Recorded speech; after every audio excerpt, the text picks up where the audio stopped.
తెలంగాణ రాష్ట్రంలో రాష్ట్ర చిహ్నంలో మార్పులు జరగబోతున్నాయి.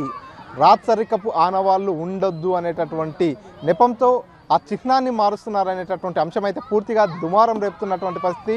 కొంతమంది ఈ చిహ్నంలో మార్పులను వ్యతిరేకిస్తుంటే మరికొంతమంది సమర్థిస్తున్నటువంటి పరిస్థితి. అంతేకాకుండా జయ జయ హే తెలంగాణ అనేటటువంటి తెలంగాణ గీతాన్ని కూడా కీరవానికి అప్పజెప్పడంపై కూడా కొంతమంది విమర్శిస్తున్నారు, కొంతమంది మద్దతు తెలుపుతున్నటువంటి పరిస్థితి. ప్రస్తుతం మహబూబ్నగర్ జిల్లాలో ప్రజలు ఏమనుకుంటున్నారు, ఈ రెండు అంశాలపై స్థానిక ప్రజలు ఏమనుకుంటున్నారు అనే విషయాన్ని తెలుసుకుందాం. ప్రస్తుతం మనం మహబూబ్నగర్ పట్టణంలో ఉన్నటువంటి బాయ్స్ కళాశాల గ్రౌండ్లో ఉన్నాం. మనతో పాటు కొంతమంది స్థానికులు ఉన్నారు.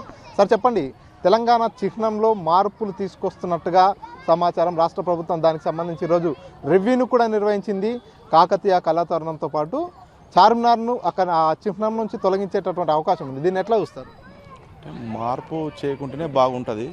అవి కూడా వేరే వైపుగా కాకతీయ కళాతోరణమే తెలంగాణకు సంబంధించి, చార్మినార్కి సంబంధించింది అది కూడా తెలంగాణ అందులో భాగమే. చేయకపోవడమే మంచిది. ఇట్లా ప్రతిసారి గవర్నమెంట్ చేంజ్ అయినప్పుడల్లా కూడా మార్పు చేస్తామంటే కూడా బాగుండదు కదా. 5 సంవత్సరాలు గవర్నమెంట్ ఏర్పడుతుంది, వాళ్ళు వచ్చి ఇంకోటి పెడతామంటే కూడా బాగుండదు కదా. ఇది జరగకపోవడమే మంచిది. మరోపక్క జయ జయ హే తెలంగాణ అనేటటువంటి తెలంగాణ గీతాన్ని కూడా కీరవానికి అప్పచెప్పడంపై కొంతమంది విమర్శలు కూడా చేస్తున్నారు. తెలంగాణలో అంత పెద్ద సంగీత దర్శకులు లేరా, కీరవానికి ఎందుకు అప్పచెప్పాల్సి వస్తుందంటూ కూడా ప్రతిపక్ష పార్టీలు ఆరోపిస్తున్నాయి. అంటే మీరేం చెప్తారు? అంటే మన తెలంగాణ కూడా చాలా మేధావులు ఉన్నారు, దానికి సంబంధించిన వాళ్ళు ఎన్నో రకాలుగా. ఇప్పుడు కీరవాణి అంటే ఆయన వేరే ఇక్కడ ఇప్పుడు తెలంగాణలో ఉద్యమకారులు ఉన్నారు, ప్లస్ గీత వాళ్ళు జానపద కవి కూడా గద్దరు ఉన్నారు, గద్దరు శిష్యులు ఉన్నారు, విమలక్క ఉంది, ఇంకా వేరే వేరే ఉన్నారు, అందశ్రీ వాళ్ళు ఉన్నారు. ఎంతో వాళ్ళకి అప్పచెప్తే కూడా వాళ్ళు దానికి సరిపోయిన నిర్ణయం తీసుకొని సెట్ చేసే అవకాశం ఉంటుంది. సార్ మీరు చెప్పండి, తెలంగాణ ఉద్యమంలో కూడా పార్టిసిపేట్ చేశారు. ఇప్పుడు ప్రస్తుతం తెలంగాణ రాష్ట్రం ఏర్పడింది. రాష్ట్రం ఏర్పడిన తర్వాత తెలంగాణ చిహ్నంలో మార్పులు చేస్తామంటారు. ఎట్లా చూస్తారు ఈ మార్పులు?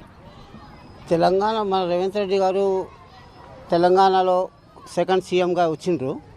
తెలంగాణ వచ్చే ముందు కేసీఆర్ గారు చాలా జాగ్రత్తగా తెలంగాణ కోసం చాలా మేధావులతోటి సంబంధించేసి అన్నీ ఇచ్చేసిండు లోగో. ఆ లోగో ఎట్లా అంటే తెలంగాణలో చార్మినార్ అంటే హైదరాబాద్, కాకతీయులు, ఆసఫ్-జాలు, ఔరంగజేబ్, అది అంటే తెలంగాణ ఇది గుర్తింపు. ఆ తెలంగాణలో కాకతీయ ఉండాలి, మరియు మా చార్మినార్ ఉండాలి. చార్మినార్ లేకుంటే ఆ లోగోది దాని ఇది లేకుంటుంది. ఇటువంటి కొన్ని మార్పులు చేస్తున్నారు, కానీ అది తప్పు మాట్లాడేది. దీంట్లో మహబూబ్ నగర్లోవి ఇట్లా మార్పుల్లో కొన్ని ఒకటి మహబూబ్ నగర్ స్థాపకుడు ఆరు నిజాంది కలెక్టర్ ఆఫీస్కి ఇచ్చేసిండ్రు. అది చరిత్రలో ముస్లిమ్స్ కానీ హిందూస్ కానీ అది భరించాక ఆయన గోడగొట్టిండ్రు. అది చాలా మహబూబ్ నగర్కి ఒక మంచిగా గుండె లాగా కలెక్టర్ ఆఫీస్ ఉండే. అసలు కలెక్టర్ ఆఫీస్కి ఇచ్చేసి అది చాలా అందరికీ బాధాకరమైంది. దానికోసం అది బాధకు మన మహబూబ్ నగర్లో శ్రీనివాస్ గౌడ్ మా పార్టీ మనిషి, కానీ ఆయనకు భరించాక ఇచ్చే ఆయన చేసిన తప్పులకు ఆయన గోడగొట్టిండ్రు.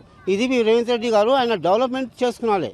డెవలప్మెంట్ గురించి, గ్యారంటీల గురించి ఆయన ఏ వాగ్దానాలు చేసిండ్రు ఆ వాగ్దానాలకు పూర్తి చేసి ఆ ప్రజలకు మన డిఎస్సి కానీ గవర్నమెంట్ వేకెన్సీస్ పిల్లలకు జీవితం గురించి వాళ్ళ గురించి చేయాలి. కానీ ఆ లోగోలు అవి తీస్తే దాంతో ఏం వచ్చేదిలే పోయేదిలే, అది ఉంది ఆల్రెడీ ఉంది. మరి దానికి చాలా పెద్ద నష్టం అవుతుంది. మళ్ళీ చేంజ్ చేయాలంటే మళ్ళీ కోట్ల రూపాయలు ఖర్చులు అవుతాయి. ఆ పైసలే ప్రజల పిల్లలకు మన తెలంగాణ ఉద్యమంలో పనిచేసిన వాళ్ళకు, నేను బి ఒక కారణం, నాకు బి 39 కేసులు, నేను బి తెలంగాణలో జైలుకు పోయిన అన్నీ చేసేసినాను. అయితే దానికి నేను చేస్తలేను. ఇప్పుడు చదువుకున్న పిల్లలు తెలంగాణ వచ్చినాక మన తెలంగాణలో ఆ పిల్లలకు వాళ్ళ భవిష్యత్తు ఏం కావాలి, చదువు కానీ వాళ్ళ జీవితాలు కానీ ఏది కాలేజీలు కానీ దాని గురించి ఇచ్చేయాలి. కానీ ఈ లోగో గురించి దాని గురించి ఇచ్చేయకూడదు. ఆయన ఏం వాగ్దానాలు చేసిండో గవర్నమెంట్ రాకముందు ఆ వాగ్దానాలు పూర్తి చేసి మన తెలంగాణ ప్రజలది గుండెలో గూడు కట్టాలి. ఇప్పుడు ఈ చిహ్నంతో పాటు జయ జయ హే తెలంగాణ అనేటటువంటి తెలంగాణ గీతాన్ని కూడా కీరవానికి అప్పచెప్పినటువంటి పరిస్థితి, దీన్ని ఎట్లా చూస్తారు? అది మన తెలంగాణలో చాలా పెద్ద పెద్ద గొప్పలు, పెద్ద పెద్ద కవులు ఉన్నారు. వాళ్ళతోటి ఆయన అంత పెద్ద ఇది కాదు. మన తెలంగాణలో దేవాడాలి, మన తెలంగాణలో తీసుకురావాలి అసలు మంచి కవులకు. వేరే వాళ్ళకి దాని చేసిన తప్పులకు కొంచెం ఇచ్చేసిండ్రు. దానికి ప్రజలు వార్తలు పెట్టిండ్రు. మన దానికి మన తెలంగాణలో ఉన్న వాళ్ళకే అది అప్పచెప్తే బాగుంటుంది. మన మళ్ళీ ఒక కింద పరిచిన మాట, మన తెలంగాణలో చదువు రాని వాళ్ళు, మన ఈ రాని వాళ్ళు లేరు. చాలా తెలంగాణ చాలా గొప్ప. తెలంగాణ ఒక భారతదేశంలో పేరున్న ఇది తెలంగాణ అంటే మన ఏ పాట కానీ ఆ పాటకు తెలంగాణ కలిసి ఉంటుంది. సార్ మీరు చెప్పండి, తెలంగాణ చిహ్నంలో మార్పులు చేర్పులు చేయబోతున్నారు. ఈ మార్పులు చేర్పులను ఎట్లా చూస్తారు? తెలంగాణ చిహ్నం అనేది దాంట్లో రాజరిక అవశేషాలు ఉన్నాయని ఒక వాదన నడుస్తుంది. వాస్తవానికి ప్రభు ఎక్కిన పల్లకి కాదు, అది మోసిన బోయిలు ఎవరు అన్నాడు. తెలంగాణలో శ్రామిక వర్గ చిహ్నాలు కూడా చాలా ఉన్నాయి. అదే కాకతీయులకు వ్యతిరేకంగా పోరాటం చేసిన సమ్మక్క సారక్కలు ఉన్నారు, ఆ చిహ్నాన్ని తీసుకోవచ్చు. నిజాంకి వ్యతిరేకంగా పోరాటం చేసిన షేక్ బందగి ఉన్నాడు. వాళ్ళిద్దరిని కలిపి ఒక కొత్త చిహ్నం చేస్తే అది ఆహ్వానించదగ్గదనేదే నా అభిప్రాయం. ఇంకొకటి, జయ జయ హే తెలంగాణ అనేటటువంటి గీతాన్ని కూడా కిరవానికి అప్పచెప్పడాన్ని ఎట్లా చూస్తారు? జయ హే తెలంగాణ అనే గీతం అనేది అది రాష్ట్ర గీతంగా గుర్తించడం అనేది ఆహ్వానించదగ్గ విషయము. అయితే తెలంగాణ సంగీత దర్శకులతోటి, తెలంగాణ గాయకులతోటి దాన్ని ఆలపించగలిగితే అది మంచిదనేది మా అభిప్రాయం. మీరు చెప్పండి, ఈ తెలంగాణ చిహ్నంలో మార్పు చేయడాన్ని ఎట్లా చూస్తారు? తెలంగాణ రాష్ట్రంలో అన్ని వర్గాల ప్రజలు ఉన్నారు, విభిన్న జాతుల ప్రజలు ఉన్నారు.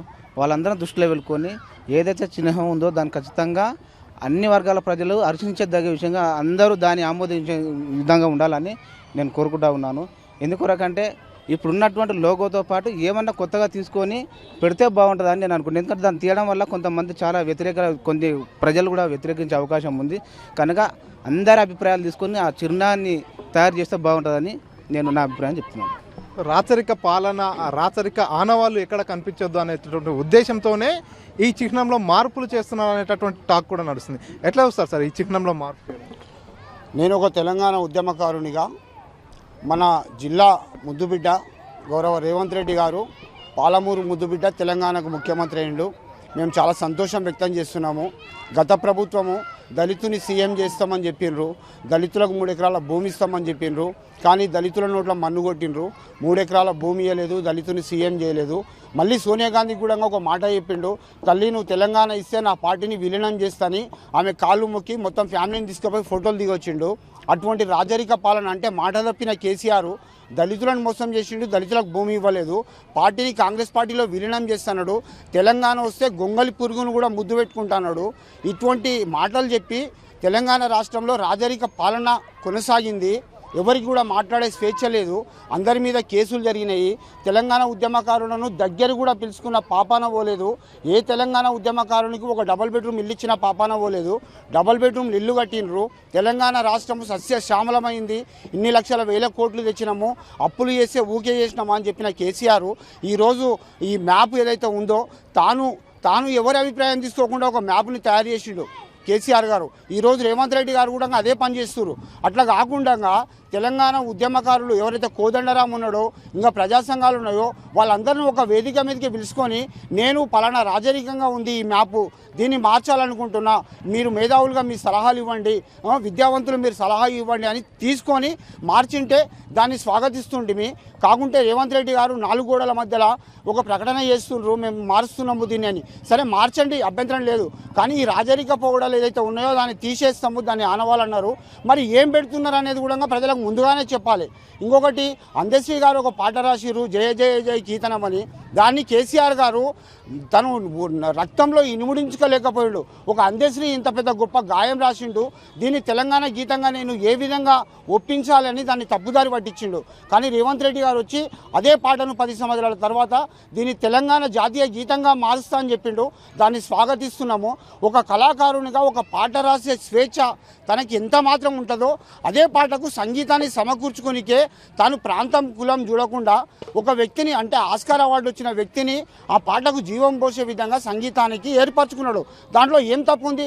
తెలంగాణలో ఉన్న ప్రతి మతస్థుడు, ప్రతి కులస్థుడు కూడా దాన్ని స్వాగతిస్తాడు. కానీ ఈరోజు ఒక అందశ్రీ ఆ పాట రాసిండు కాబట్టి ఆ పాట తెలంగాణ జాతీయ గీతం అవుతుందని ఏదైతే ఈ కిరవాణి వచ్చిండో ఎప్పుడే ఆంధ్రుడు అని అంటారు. అంటే ఇంత మీరు ఆంధ్రోళ్ళ దగ్గర ఉద్యమం చేసి తెలంగాణ రాష్ట్రం తీసుకున్నాము, తెలంగాణ రాష్ట్రం వచ్చింది. మన రాష్ట్రంలో మన పాలన సాగుతున్నప్పుడు ఒక సంగీత దర్శకుని తీసుకోవడంలో తప్పేముంది? తప్పు లేదు. కాబట్టి దీన్ని స్వాగతిస్తున్నాము. ఈ పాటను 2వ తారీఖు నాడు ఆవిష్కరించాల్సిందే. తెలంగాణ జాతీయ గీతంగా అందశ్రీ గారు రాసిన పాటను మేము 100% వెల్కమ్ చేస్తున్నాం. మీరు చెప్పండి, ఇప్పటికే తెలంగాణ రాష్ట్రంలో టీఎస్గా ఉన్నటువంటి రిజిస్ట్రేషన్లు టీజీగా మారినటువంటి పరిస్థితి, ఇప్పుడు పూర్తిగా రాష్ట్ర చిహ్నంలో కూడా మార్పులు చేర్పులు జరుగుతున్నటువంటి పరిస్థితి, ఎట్లా చూస్తారు ఈ చిహ్నం? తెలంగాణ గౌరవ ముఖ్యమంత్రి రేవంత్ రెడ్డి గారు మొదటే తన పరిపాలన మొదలుపెట్టిన రోజే మనకు చెప్పడం జరిగింది.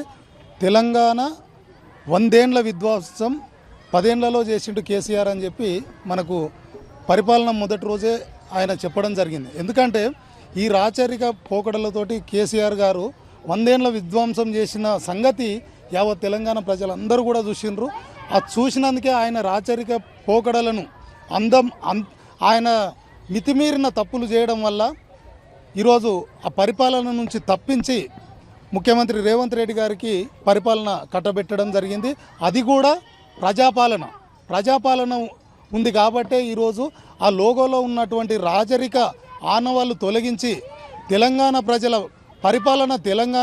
పరిపాలన అంటే ప్రజా పరిపాలన ఏ విధంగా ఉండాలనో ప్రజాపాలనకు సంబంధించిన ఆనవాళ్ళు ఏవైతే ఉంటాయో ఆ ఆనవాళ్ళే లోగోలో పెడతామనే ఒక మాట చెప్పిండ్రు. కాబట్టి మనకి ఏం పెడతారు ఏం తీసేస్తారు అనేది రాచరిక పాలనకు సంబంధించిన ఆనవాళ్ళు తొలగిస్తామన్నాడు, కానీ ప్రజాపాలనకు సంబంధించిన ఆనవాళ్ళు పెట్టమని ఎక్కడ చెప్పలేదు. కాబట్టి ఖచ్చితంగా తెలంగాణ ప్రజల ఆత్మగౌరవమే ఆ తెలంగాణ లోగోలో ఉంటుందని మేము ఖచ్చితంగా భావిస్తూ ఉన్నాం.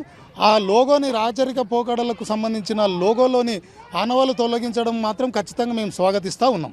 ఇంకొక పక్క ఏదైతే కీరవానికి జయ జయ హై తెలంగాణ అనేటువంటి గీతాన్ని కూడా అప్పచెప్పడాన్ని ఎట్లా చూస్తారు? ఇది కొంతమంది మూర్ఖులు, అంటే మన తెలంగాణకు సంబంధించిన సినిమా ఈరోజు ప్రపంచవ్యాప్తంగా ఒక రికార్డులు బద్దలు కొట్టి ఆస్కార్ అవార్డులు పొందే స్థాయికి మన తెలంగాణ సినిమాలు వెళ్తూ ఉంటే ఇంకా ఆంధ్ర తెలంగాణ అని చెప్పి మన లోపల ఉన్న ఒక మ్యూజిక్ డైరెక్టర్ని మనమే కించపరుచుకుంటే, అంటే తెలంగాణకు సంబంధించిన సినిమా తీసి ప్రపంచ స్థాయికి తీసుకెళ్ళి అవార్డు తెచ్చినప్పుడు మాత్రం మా కిరవాణి అని చెప్పి గొప్పగా చెప్పుకున్న మనము ఈరోజు ఆయనని తెలంగాణకు సంబంధించిన గీతానికి సంబంధించిన దానికి అందశ్రీ గారు రచయిత అయితే ఆయన కోరుకున్నదే, అంటే కీరవాణి గారు ఈ పాటకు సంగీతం అందిస్తే బాగుంటుందని చెప్పి అందశ్రీ గారు కోరుకోవడం వల్లే నేను ఈరోజు ప్రభుత్వము కీరవాణి గారిని పెడుతున్నాము. మా ప్రభుత్వానికి కీరవానికి ఎటువంటి సంబంధం లేదని కూడా ముఖ్యమంత్రి గారు ప్రకటన చేయడం మనకు అందరికీ తెలుసు. ఆ విషయం తెలిసి కూడా కొంతమంది మూర్ఖులు అంటే తెలంగాణ ఆంధ్రకు సంబంధించిన ఈ విభేదాలు సృష్టించి, అంటే తెలంగాణ ప్రభుత్వం మీద రేవంత్ రెడ్డి గారి మీద అబండేలు వేయడానికి మాత్రమే ఇటువంటి పనికిమాలిన కామెంట్లు చేస్తున్నారు. కానీ నేను ముందే చెప్పినట్టు మన ప్రపంచ స్థాయికి తెలంగాణ సినిమా తీసుకుపోయినప్పుడు అక్కడ ఆస్కార్ అవార్డు తెచ్చినప్పుడు మాత్రం మా కిరవాణి అనుకున్నప్పుడు మళ్ళీ తెలంగాణ పాటకు సంబంధించిన దానికి మరి మ్యూజిక్ అందించినప్పుడు మా కిరవాణే కదా అని చెప్పి మనం ఎందుకు అనుకోలేకపోతున్నాం? అంటే మనం చూసుకుంటే కూడా ఆ కీరవాణి కుటుంబానికి సంబంధించిన వాళ్ళు ఆంధ్ర ప్రాంతానికి సంబంధించిన వాళ్ళు కూడా కాదు, కర్ణాటకకు సంబంధించిన వాళ్ళు అక్కడి నుంచి ఆంధ్రాకి పోయి అక్కడి నుంచి తెలంగాణ హైదరాబాద్కు వచ్చి సెటిల్ అయిన వాళ్ళు. మరి ఆంధ్ర అని మనం కూడా అనుకోవడానికి కూడా మనకు కూడా కొంచెం జ్ఞానం ఉండాలి. అంటే మన లోపల మనమే వివాదాలు సృష్టిస్తే ఒక సంగీత కళాకారుని మనమే అవమానించినట్టు అవుతుంది. కాబట్టి కీరవాణి గారిని పెట్టడంలో తప్పు లేదు, అది కోరుకున్నది కూడా అందశ్రీ గారే. కాబట్టి తన పాటకు కీరవాణి గారు అయితే ఖచ్చితంగా సంపూర్ణ న్యాయం చేస్తాడని ఆయన కోరుకున్నందుకే ఆయనను పెట్టింది. కాబట్టి మేము ఖచ్చితంగా ఆహ్వానిస్తూ ఉన్నాం. కాకపోతే ఇక్కడ ఏంటంటే తెలంగాణలో ఆ స్థాయి కళాకారులు లేరా, ఆ స్థాయి సంగీత దర్శకులు లేరా అంటే ఖచ్చితంగా ఉన్నారు. ఆయనను మించిన కళాకారులు, ఆయనను మించిన సంగీత దర్శకులు ఉండరు. కానీ ఆ పాట రాసిన రచయితే కోరుకోవడం వల్ల నాకు ఈ సంగీత దర్శకుడు అయితే నా పాటకు ఖచ్చితంగా ప్రాణం పోస్తాడని చెప్పి తను కోరుకోవడం వల్ల అందించారు. ప్రభుత్వం ఆయనను సూచించింది తప్ప ప్రభుత్వం తీసుకున్నటువంటి కేసీఆర్ లాగా ఒక నియంతృత్వ పోకడలు తీసుకున్న నిర్ణయం అయితే కాదని మేము భావిస్తూ ఉన్నాం. మీరు చెప్పండి, ఒకవైపు తెలంగాణ రాష్ట్రానికి చిహ్నంలో మార్పులు చేస్తామంటున్నారు, కానీ తెలంగాణ రాష్ట్రం అంటేనే కాకతీయ కళాతోరణం, హైదరాబాద్ అంటేనే చార్మినార్ అనేటటువంటి ఒక గుర్తింపు ఉన్నటువంటి పరిస్థితి. కానీ రేవంత్ రెడ్డి మార్పు చేస్తున్నారు, కొంతమంది విమర్శిస్తున్నారు. మీ అభిప్రాయం ఏంటి? ఖచ్చితంగా నేను ఈ చర్యని తీవ్రంగా ఖండిస్తున్నా ఒక తెలంగాణ పౌరునిగా. ఎందుకంటే గత 10 సంవత్సరాలుగా తెలంగాణ రాష్ట్రాన్ని ఏర్పాటు చేసుకున్న తర్వాత మొట్టమొదటిసారిగా ముఖ్యమంత్రి అయిన కేసీఆర్ గారు ఆ రోజు తెలంగాణ ఆవిర్భావం తర్వాత తెలంగాణకి ఒక కొత్త లోగో కానీ రాష్ట్రానికి సంబంధించిన అన్ని విషయాలలో కూడా కొత్త లోగోలను కానీ కొత్త పరిపాలన విధానాన్ని కానీ ముందుకు తీసుకొచ్చిండు. అయితే ఇప్పుడు ఈ లోగో మార్చడం ఏవైతే ఇప్పుడు ప్రజెంట్ ఉన్న సీఎం రేవంత్ రెడ్డి గారికి నేను సూటిగా ఒకటే ప్రశ్నిస్తున్నా. రాచరికం అని మాట్లాడుతున్నారు కదా. కాకతీయ కళాతోరణం అనేది అది మీరు చరిత్రలో ఒకసారి వెనకాలకి వెళ్ళి మనం ఒకసారి వరంగల్ ఆ కాకతీయుల ఒక వాళ్ళ వైభవాన్ని లేకపోతే వాళ్ళు పోరాడిన పోరాటాన్ని మన తెలంగాణ ప్రాంతాన్ని దేశవ్యాప్తంగా వాళ్ళు చేసిన ఆ పోరాటాలు కానీ వాళ్ళు సాధించిన విజయాలు కానీ మీరు ఒకసారి మనం వెనక్కి వెళ్ళి మనం ఒకసారి చూసుకుంటే కాకతీయుల కళావైభవం అనేది ఏందనేది తెలుసుకుంటుంది. అలాగే చరిత్రల చార్మినార్ అనేది మన దక్కన్ పీఠభూమిలో ముఖ్యంగా మన హైదరాబాద్లో చార్మినార్ యొక్క విశిష్టత ప్రపంచ దేశాలలో మొత్తం ఏ విధంగా ఉందో కూడా మనం చూసుకోవచ్చు. మళ్ళీ దీనిలో రాచరికం అనేది ఆయనకు ఎక్కడ కనిపించిందో నాకు తెలియదు. ఒకవేళ మీకు ఏమన్నా వ్యక్తిగతంగా ఏమైనా వైరుధ్యాలు పార్టీల మధ్య కానీ వ్యక్తుల మధ్య కానీ మీకు ఏమైనా భేదాభిప్రాయాలు ఉంటే అది మీరు చూసుకోవాలి. అంతేగాని దాని మీ యొక్క పాలన అంటే ఇప్పుడు ఒకప్పుడు ఆయన సీఎం ఉండి ఆయన ఏం చేసినా నడిచింది. 10 ఏళ్ళు ఆయనది అయిపోయింది. ఇప్పుడు మీరు వచ్చిర్రు, మీరు ఇప్పుడు కొత్త అంటే వాళ్ళ ఆనవాళ్ళు ఉండకూడదని మీరు ఏదో మారుస్తున్నారు. అంటే ప్రజల పేరు చెప్పో లేకపోతే మార్పు కావాలనో లేకపోతే రాచరిక వ్యవస్థ నిర్మూలించాలనో గొప్ప పదాలన్నీ వాడి మీరు కూడా మారుస్తున్నారు కదా. రేపు మీ తర్వాత ఇంకో ప్రభుత్వం వస్తుంది, వాళ్ళకు కూడా మీరు కూడా ఒక నియంతలాగానే ప్రవర్తిస్తున్నారు. మీది కూడా ఒక రాచరిక పాలనే అనుకొని వాళ్ళు కూడా వాళ్ళకు అనిపించి ఇట్లాంటి మాటలు చెప్పి ప్రజలను మభ్యపెట్టి 10 ఏళ్ళ తర్వాత ఇంకో చీనాన్ని తీసుకొస్తారు, ఇంకొక జాతీయ గీతాన్ని తీసుకొస్తారు, లేకపోతే ఇంకో మార్పులు తీసుకొస్తారు. నేను ఏమంటానంటే మిమ్మల్ని అందరినీ ప్రజలు నమ్మి మిమ్మల్ని ఈరోజు ఒక గొప్ప స్థాయిలో మీకు అధికారాన్ని ఇచ్చి కూర్చోబెట్టిండ్రు. రేపు మీరు కూడా ఆ రోజు కేసీఆర్ని అవకాశం ఇచ్చారు, ఆయన 10 ఏళ్ల పాలన ప్రజలకు నచ్చలేదు, మార్చిండ్రు. రేపు రేవంత్ రెడ్డి గారు 5 ఏళ్ళు ఉంటారా 10 ఏళ్ళు ఉంటారా, మీ ప్రభుత్వం ఎన్ని రోజులు ఉంటుందా, ప్రజలకు నచ్చిన రోజులు ఉంటారు. ప్రజలకు నచ్చని రోజు ఖచ్చితంగా మీకు కూడా చర్మగీతం పడతారు ప్రజలు. అల్టిమేట్గా ప్రజాస్వామ్యంలో ప్రజలే న్యాయ నిర్ణేతలు. నేను ఏమంటున్నా అంటే మీరు ఒకవేళ నిజంగా ప్రజలకు ఏదైనా మేలు చేయాలనుకుంటే ఇదే జూన్ 2 తారీఖు ఏదైతే అమరవీరుల దినోత్సవాన్ని మనం జరుపుకుంటున్నామో 700-800 మంది విద్యార్థుల బలిదానాల మీద, వాళ్ళ శవాల మీద, వాళ్ళ త్యాగాల పునాదుల మీద ఏర్పడిన ఈ తెలంగాణ 10 సంవత్సరాలలో ఈరోజు ఆ అమరవీరుల కుటుంబాలకి గత ప్రభుత్వం కానీ ఇప్పుడు వచ్చి మీరు 5 నెలలు అయింది మీరు కానీ ఏం చేశారు అనేది నేను ఒక సామాన్యునిగా ఈరోజు ప్రశ్నిస్తున్నాను. రేవంత్ రెడ్డి గారు మీరు నిజంగా మార్పు తీసుకురావాలనుకుంటే ఉద్యమకారులు ఉన్నారు, లేకపోతే చనిపోయిన అమరవీరులు ఉన్నారు, వాళ్ళకి న్యాయం చేసి మీరు చూపించండి. అప్పుడు ఆ రాచరిక పాలనలు నిజంగా వాళ్ళకి అన్యాయం జరిగింది, వాళ్ళకి న్యాయం జరగలేదు అనుకున్నప్పుడు మీరు న్యాయం చేసి చూపెట్టండి. ఖచ్చితంగా ఒక పాలమూరు పౌరునిగా లేకపోతే ఒక తెలంగాణ ప్రజాస్వామ్యంలో ఉండే ఒక ప్రజలుగా మిమ్మల్ని అందరూ కూడా హర్షిస్తారు, ఎవరు వ్యతిరేకించరు. కానీ మీ యొక్క పాలనా విధానాన్ని లేకపోతే గత ప్రభుత్వం మీద ఉన్న మీకు అక్కస్సును కానీ లేకపోతే మీ మధ్యలో ఉన్న విభేదాలను మార్చుకోవడానికో తుడిచిపెట్టడానికో ఆయన గతంలో కూడా ఎన్నో కట్టడాలను కూల్చేసిండు కేసీఆర్ గారు. చరిత్రలో ఆయన చేసిన పెద్ద తప్పు ఏంటంటే కొన్ని 100,000 సంవత్సరాలుగా ఉన్న ఎన్నో కట్టడాలను ఎన్నో బిల్డింగ్లను ఆధునీకరణ లేకపోతే వేరే కొత్త ఏర్పాటు చేయాలనే ఒక ఉద్దేశంలో ఎన్నో కనుమరుగు చేసేసారు. మా పాలమూరులో ముఖ్యంగా తీసుకుంటే కలెక్టరేట్ కూడా అందులో భాగమే. అది ఎంతో పురాతనమైన భవనం. అది అట్లాంటి నడిబొడ్డున తీసేసి ఈరోజు ఊరు బయట పెట్టి ఎంతోమందికి కూడా ప్రజలకు ఇబ్బంది కలిగించే ప్రయత్నాలు చేశారు. కాబట్టి నేను ఒకటే చెప్తున్నా, మీరు ఏం మార్చినా ఏం చేసినా ప్రజల జీవితాల లోపట లేకపోతే వాళ్ళ పరిస్థితుల లోపల మార్పు రానంత వరకు మీరు ఎలాంటి మార్పులు చేసినా ప్రజలకు ఏం పెద్ద ఒరిగేది లేదు. ఈ లోగోలు మార్చడం వలన ఇప్పుడు ఇంతకుముందు టీఎస్ఆర్టీసీకి ఒక లోగో ఉండే, ఇప్పుడు రీసెంట్గా దాన్ని మార్చేసాను. మళ్ళీ పాత ఏపీఎస్ఆర్టీసీ టైపు ఉన్న లోగోనే మళ్ళీ డిజైన్ చేసి ఒక ఏపీ తీసేసి టీజీ అని పెట్టిండ్రు.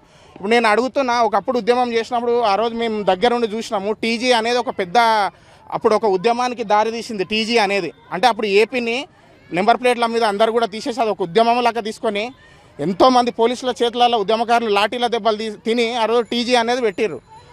మార్పులు సమూలంగా తీసుకొచ్చేటప్పుడు ప్రజలలో కూడా వాళ్ళ అస్తిత్వాలను వాళ్ళని అందరినీ గౌరవించి అందరికీ న్యాయం జరిగే విధంగా ఈ చర్యలు ఉంటే బాగుంటాయనేది ఒక తెలంగాణ పౌరునిగా నేను చాలా మనస్ఫూర్తిగా కోరుకుంటున్నాను. మీరు చెప్పండి, తెలంగాణ చిహ్నంలో మార్పు చేర్పులను ఎట్లా చూస్తారు? నేను ఒక సోషల్ యాక్టివిస్ట్గా, తెలంగాణ పౌరుడిగా ఈ లోగోలు కానీ ఇప్పుడు చూస్తున్నటువంటి ఈ లోగోల మార్పు కానీ, ఈ స్థానాల మార్పు కానీ, ఇవి కాకుండా యువతకి మేము ఏం చేస్తున్నాం, ఈ తెలంగాణకి మేము ఏం చేస్తున్నాం, ఈ విషయాల మీద దృష్టి పెట్టి యువతకి ఎంప్లాయ్మెంట్ ఎట్లా క్రియేట్ చేయాలి, ఇంకొకటి యువతకి కానీ ఇప్పుడు వ్యవసాయాన్ని ఎట్లా డెవలప్ చేయాలి. ఇప్పుడు మంచి ఒక ఎకరా భూమిలో ఇప్పుడు ఉద్యోగాలు అనేది అందరికీ ఇవ్వడం సాధ్యం కాదన్న. ఉద్యోగాలు అందరికీ ఇవ్వడం సాధ్యం కావద్దు కాబట్టి ఇప్పుడు ఉపాధిని ఎట్లా క్రియేట్ చేయాలి, వీళ్ళకి మ్యానుఫ్యాక్చరింగ్ చేయడం ఎట్లానే నేర్పియాలి, మార్కెటింగ్లో ఎట్లా అమ్ముకొని బతకాలని నేర్పియాలి. కానీ ఈ లోగో తీస్తే ఎట్లా ఉంటుంది, ఇది పెడితే ఎట్లా ఉంటుంది, ఇవన్నీ ₹1 పనికిరాని పని నా దృష్టిలో. ఇప్పుడు ఈయన చేసిన పని, నువ్వు చేసిన పని నాకు నచ్చదు. ఇప్పుడు ఆ రాజకీయాలు అనేవి ఎట్లా ఉంటాయంటే ఈయనకి ప్రత్యర్థి అనేది ఖచ్చితంగా ఉంటాడు. అంటే ఈయన చేసే పని మంచి పని అయినా కూడా నాకు నచ్చదు. ఏలెత్తి చూపడమే రాజకీయం. ఇప్పుడు ఈయన అధికారంలో ఉన్నప్పుడు ఈయన ఏ పని చేసినా నాకు నచ్చదు. ఎందుకంటే ఈయన కరెక్ట్ అన్నంటే నేను పడిపోతా కాబట్టి జనాలలో. ఇప్పుడు ఈ అధికార మార్పిడి అనేది ఖచ్చితంగా జరుగుతుంది పబ్లిక్లో. ఎప్పుడైనా సరే ఎవరు కూడా శాశ్వతం కాదు రాజకీయాలలో. కాబట్టి తెలంగాణ అనేది శాశ్వతం. ఎంతోమంది ప్రాణాలు అనేది ఒక మనిషికి ఎంతో ముఖ్యం. అటువంటి తెలంగాణ కోసం ఎంతోమంది యువకులు ప్రాణాలు బలిదానం చేశారు. వాళ్ళకు గుర్తింపుగా ఏదో ఒకటి చేయాలి. కానీ మేము లోగోలు మార్చుతాం, ఇది మార్చుతాం అనేది, నేను ఏ ప్రభుత్వం ఉన్నా కూడా ఎవరున్నా కూడా ఇటువంటి విషయాల మీద దృష్టి పెట్టకుండా ఈ పాటలు ఇవన్నీ కాకుండా డెవలప్మెంట్ని క్రియేట్ చేయాలి, ఎంప్లాయ్మెంట్ని క్రియేట్ చేయాలి, ఉపాధిని క్రియేట్ చేయాలి, జనాలకి ఏం నీడ్ ఉందో అది చేయాలి, క్వాలిటీ ఎడ్యుకేషన్ కావాలి, క్వాలిటీ హాస్పిటల్స్ కావాలి, మంచి హాస్పిటల్స్ కావాలి, పిల్లలకు మ్యానుఫ్యాక్చరింగ్ ఎట్లా చేయాలనో చూపించాలి. అరే పిల్లలు 8,000 10,000 పనులు చేసుకుంటున్నారు. చిన్న రోగం వస్తే 10 సంవత్సరాలు కష్టపడ్డ డబ్బులు 10 రోజులు హాస్పిటల్లో సరిపోతలేవు. ఇటువంటి విషయాల మీద దృష్టి పెట్టండి. లోగోలు ఏందా నాకు అర్థం కాదు. చిన్న లోగోలు ఏంటివి? ఆ లోగో ఎవరికి పనికి వస్తుంది చెప్పండి. ఒక మాట మీరు చెప్పండి. ఇంతమంది పెద్దలు మాట్లాడి లోగో దేనికి పనికి వస్తుంది చెప్పండి. లోగో దేనికి పనికి వస్తుంది? రండి, ఎండకంటి గొర్రెలు కాస్తున్నారు, వాళ్ళకి మంచి లోన్లు ఇచ్చి షెడ్లు కట్టేయండి. మంచి గ్రాస్ ఎట్లా చెప్పి మంచి గడ్డి పెంచి వాళ్ళకి అక్కడిక్కడ ఎండలో తిరగకుండా మాంసం ఉత్పత్తి చేసేటట్టు చూపించండి. వ్యవసాయంలో టెక్నాలజీ తీసుకురండి. కష్టం లేకుండా ఉత్పత్తి ఎక్కువ ఎట్లా చేయాలని చూపించండి. మ్యానుఫ్యాక్చరింగ్ ఎట్లా చేయాలని స్కూల్స్ పెట్టండి, కాలేజీలు పెట్టండి. ఎప్పుడు ఇంజనీరింగ్ డాక్టర్లనే కాకుండా సంపాదన ఎట్లా సృష్టించాలని. తెలంగాణ రాష్ట్రం అనేది దేశం మొత్తంలో కూడా ఏ రాష్ట్రానికి లేని ప్రత్యేకత తెలంగాణ రాష్ట్రానికి ఉన్నది. ఎందుకంటే తెలంగాణ రాష్ట్రం అనేది సాదాసీదాగా ఏర్పడిన రాష్ట్రం కాదు. తెలంగాణ రాష్ట్రం అనేది నాలాంటి ఎంతోమంది యువకులు బలిదానాలు చేస్తే వచ్చినటువంటి రాష్ట్రం తెలంగాణ రాష్ట్రం. ఇది ఎవరి సొత్తు కూడా కాదు. దీనికి అభివృద్ధి చేయడం అనేది ఇక్కడ ఉన్నటువంటి ఈ పోరంతో సహా మీది నాది అందరి యొక్క ఇది బాధ్యత. అందుకని చెప్పేసి ఇప్పటికైనా సరే మీ మీడియా ముఖంగా నేను ఒకటి తెలియజేయదలుచుకున్నా, ఎవరికి కూడా ఈ లోగోలు కానీ పనికిరాని విషయాల మీద దృష్టి మళ్లించకుండా అభివృద్ధి మీద కానీ జనాలకు ఏదైతే నీడ్ ఉందో, ఇప్పుడు గవర్నమెంట్ హాస్పిటల్కి పోతే ఎట్లా ఉన్నాయి, ప్రైవేట్ గవర్నమెంట్ స్కూల్స్కి పోతే ఎట్లా ఉన్నాయి, నా ఎంటర్ రండి అన్న నేను మీకు చూపిస్తా. ఇక బస్ స్టాండ్లో రండి, బాత్రూంలో చూడండి ఎట్లా ఉన్నాయి. అరే వీటి మీద దృష్టి పెట్టండి. రండి పోదాం, దాన్ని అడిగి పోయి సమస్యను ఏదో క్లియర్ చేద్దాం. ఇక్కడ వస్తుంటే రోడ్డు మధ్యలో గుంత ఉన్నది, దాని గురించి అడిగేటోళ్ళు లేడు. 3 రోజులు నేను అడగబట్టి నేను యాజ్ ఏ సోషల్ యాక్టివిటీస్గా రోడ్డు పక్కన ఉన్న పిచ్చోళ్ళని తీసుకుపోతాను. నేను ఎంతోమంది యూత్ నేను ఉద్యోగాలలో పెట్టిస్తుంటాను నేను. అరే ఈ విషయాల మీద దృష్టి పెట్టండి. లోగో ఏందన్నా లోగో ఏంది? లోగో నాకు అర్థం కాలే. ఈ లోగోలు ఇవన్నీ కూడా కాకుండా ప్రజలకు ఏదైతే నీడ్ ఉందో ఆ నీడ్స్ మీద దృష్టి పెట్టాలని నేను మీ అందరి ముఖంగా నేను కోరుకుంటా ఉన్నాను. చూస్తున్నాం, మొత్తంగా ద్వంద్వ అభిప్రాయాలు వ్యక్తమవుతున్నాయి. తెలంగాణ లోగోలో ఏదైతే తెలంగాణ చిహ్నంలో మార్పులు తీసుకురావడంపై కొంతమంది విమర్శలు చేస్తుంటే మరికొంతమంది మద్దతు తెలుపుతున్నారు. ఏదేమైనప్పటికీ ప్రజల జీవితాల్లో మార్పులు రావాలి కానీ లోగోల్లో కాదు అంటూ కొంతమంది విమర్శిస్తుంటే, మరికొంతమంది తెలంగాణకు సంబంధించినటువంటి అన్నింటిలో మార్పు వస్తుంది కాబట్టి ప్రజాపాలనలో భాగంగా మార్పుని స్వాగతిస్తున్నామని మరికొంతమంది కూడా తెలియజేస్తున్నటువంటి పరిస్థితి. ఇది ఇక్కడ తాజా అప్డేట్. కెమెరా పర్సన్ నర్సింగ్ రెడ్డితో మణికంఠ, RTV, మహబూబ్నగర్. మరిన్ని వీడియోస్ కోసం ఛానల్ ని సబ్స్క్రైబ్ చేయండి. లేటెస్ట్ అప్డేట్స్ కోసం వాట్సాప్ ఛానల్ ని ఫాలో చేయండి. అండ్ లింక్ డిస్క్రిప్షన్ లో ఉంది.